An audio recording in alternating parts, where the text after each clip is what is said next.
Hi, and welcome to the Orca. And our guest today, a very special guest who needs very little introduction. Please welcome Rex Murphy. Glad to be here, sir. Glad to be here. Great to see you.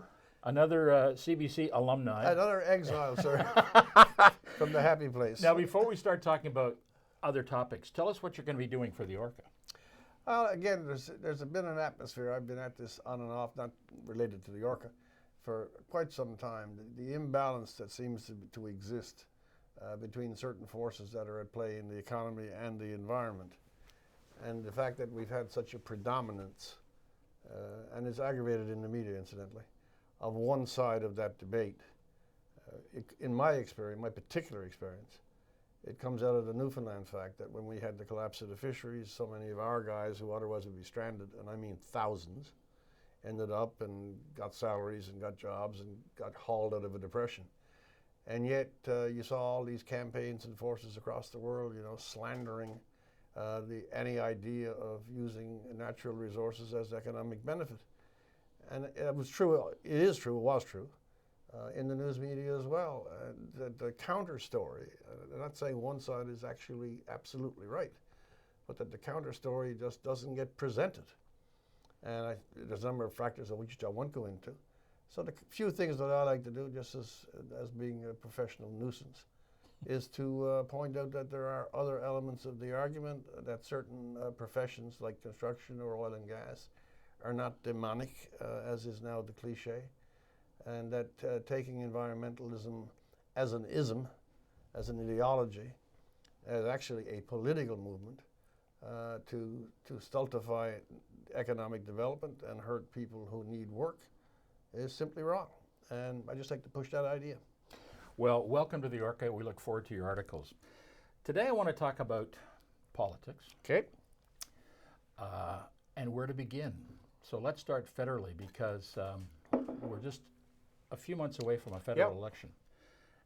What do you make of what's going on in Ottawa right now with the Trudeau government? Well, it is, to make a truism, it's extremely interesting. It's rare. I've been at it a long while, and both American politics and Canadian. And I can't remember something that so emphatically divided the tenure of a term of office as what happened to the federal Liberals in the last, I'll make it a year even before SNC-Lavalin. Mr. Trudeau, more or less, within the great regions of the press, was getting a fair, good ride. He was being celebrated outside the country, getting magazine covers and celebrity attendance. He was getting well received within the country. I think the general atmosphere of the news media was more supportive than it was critical. And then, maybe People Kind was the first, but there was that inexplicable Hollywood-esque safari that he conducted in India, where 2 or 3 times a day he was changing costumes and meeting people who are Indians, and they're dressed in business suits, and he's there representing their that was just strange. I don't think the strangeness of it, by the way, has been emphasized enough. One day or one meeting, maybe, but they had a continuous determination that every single day, and the entire family, I'm not dragging the family into it, the entire family should show up in Bollywood costumery. Now that was eerie. And then you had the second thing, which is, of course, the biggest thing. It was Jody Wilson-Raybould and the whole SNC-Lavalin thing and the resignations of both the prime feminist ministers, the extreme clumsiness and contradictoriness. Which continues today. Well, that's what I mean. The extent of mishandling and misstating. And then, that was the key point, essentially contradicting his own elemental themes, feminism. These were 2 of the strongest women by all acknowledged, even their critics. And commitment to Aboriginal affairs, the first Aboriginal to hold a high position of justice and Attorney General. The open and transparent. And then we're forgetting the biggest thing, that there was the continuous struggle against Western industry, mainly in the area of pipelines. So he then, in SNC-Lavalin, says, oh, by the way, and this figure wasn't right, there are 9,000 jobs at stake here, so I even might push certain principles aside to protect the jobs. 100,000 jobs that disappeared out of Alberta, and we didn't see any extreme efforts there. So on every element that he had made central to his own government and its so-called brand, I hate the term, the SNC-Lavalin Assembly rent that asunder. And now you see, I don't know if it will endure, but you see this cascade of negative polling. And even with a weak leader, and I'm speaking now of the Conservatives and Mr. Scheer, even with a weak leader of the opposition party, the Liberals are now exposed to a possible defeat, which only 6 months ago wasn't possible. You don't want to sound trite, but this whole scandal, we'll call it, in Ottawa would be a regular Tuesday afternoon in Washington. But you've got, Canadians have a different attitude when it comes to a lack of transparency, lying, and it's developed a life of its own. Can he turn the tables in that number of time, or is his government doomed? Never say doomed or never say victory prematurely in politics, but I will say this, and I've seen it, I forget the name of the columnist, but it's a liberal columnist, if I can say it that way, who made the point, made it very well actually, that whatever was the charm in its real sense, the mystery, whatever was that glow or that halo of charisma that came with his novelty, with his name, with his youthfulness, with his looks, all of that which congealed so wonderfully for the Liberals when he first became their leader and then won the election. That element of his appeal, which is the major element, that's now gone. I think the columnist said something to the effect, he's now an ordinary politician like everybody else.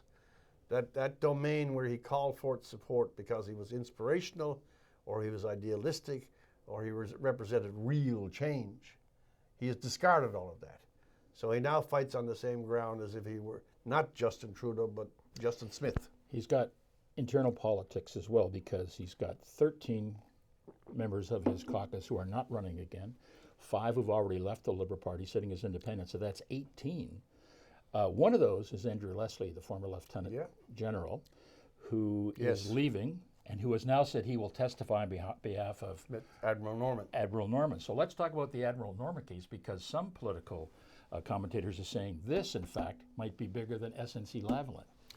Well, it has. You were saying that Canadian reactions are somewhat different, or have different meters of assessment than American or English or whatever. One of them is fairness. I don't know if we've made it a national virtue, but if you create the impression that you're treating one side unequally, that's correct. That can be very offensive even to your supporters. And we see I don't know the details of the Admiral Norman case in any depth. I know the story. And we see this one admiral, one military man, long service, unblemished career, and then we see in the matter of a leak, and leaks in Ottawa are more common than they're in Calanders. Suddenly this man is picked out at the very end of his career. He's denied any resources whatsoever. If he has a lawyer, and he does have one of the best. He said to mortgage his house. He has to defend himself. Meanwhile, the galaxy of supporting players and all those who might intermittently or just by chance become involved in this affair, from Prime Minister on down, they have unlimited access and unlimited resources and unlimited backing.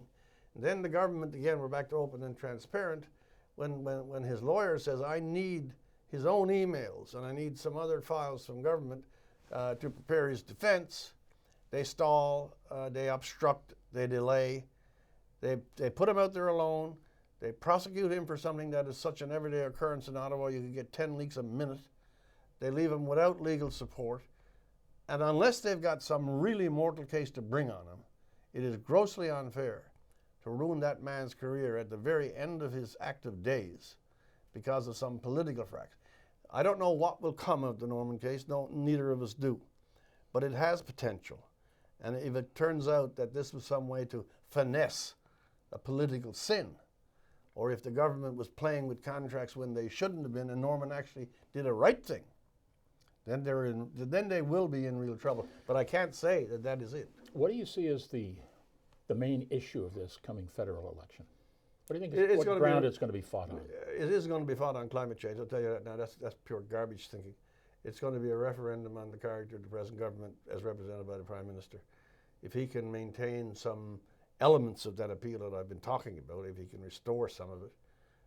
He has not got a ferocious challenger, Mr. Scheer. Mr. Scheer either has to get a lot more active or establish himself as a much stronger force than he is. It is not an election that Scheer will win. It is an election that Justin Trudeau may lose. And I put the emphasis there on may lose. This is a party that has a longer life than the present leader. And I think they have a stronger appetite for power than those that oppose them. So they'll get busy in a way that maybe the Conservatives won't. Some political commentators have said that there is a woeful lack of political leadership in this country right now on all levels. Oh, there is. What's your take on that? Absolutely. Look at my own place back home. We got an election going on now. I'm not hitting them as persons. It's just feeble competition. There's no support. There's no dynamic. Ontario has gone through a fair battle. Ford is something new, but he's not easily acceptable by the so-called clerical classes.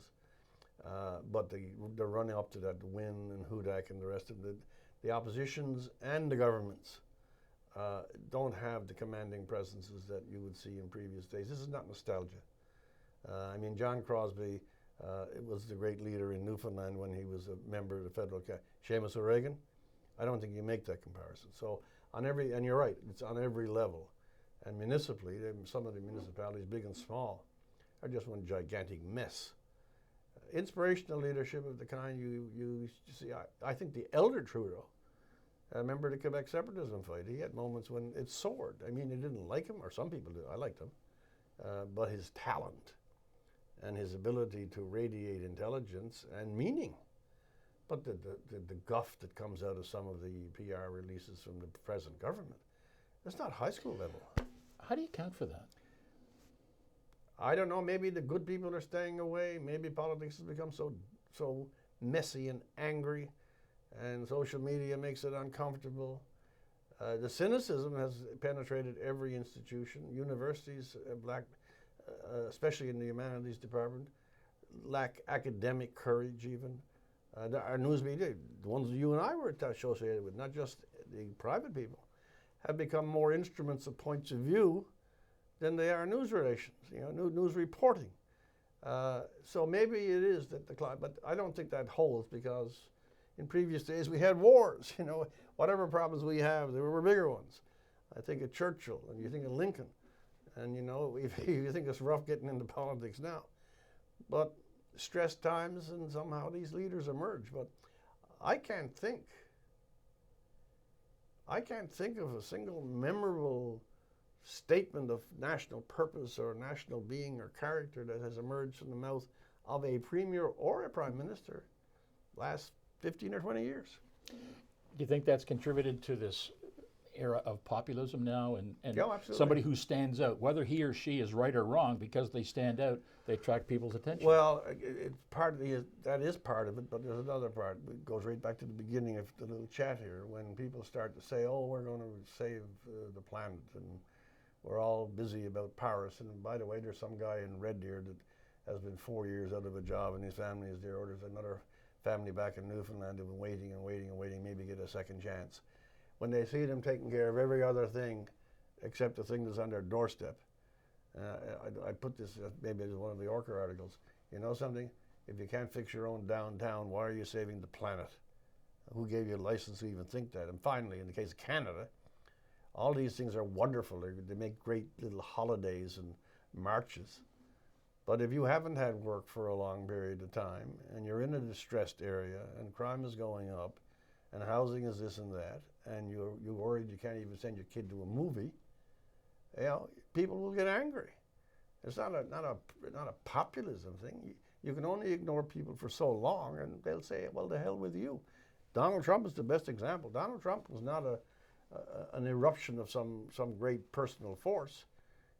He was a symptom.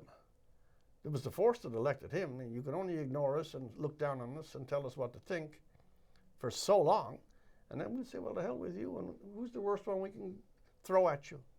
And we reach for someone and we say, yeah, if you keep forgetting us, we're going to go another way.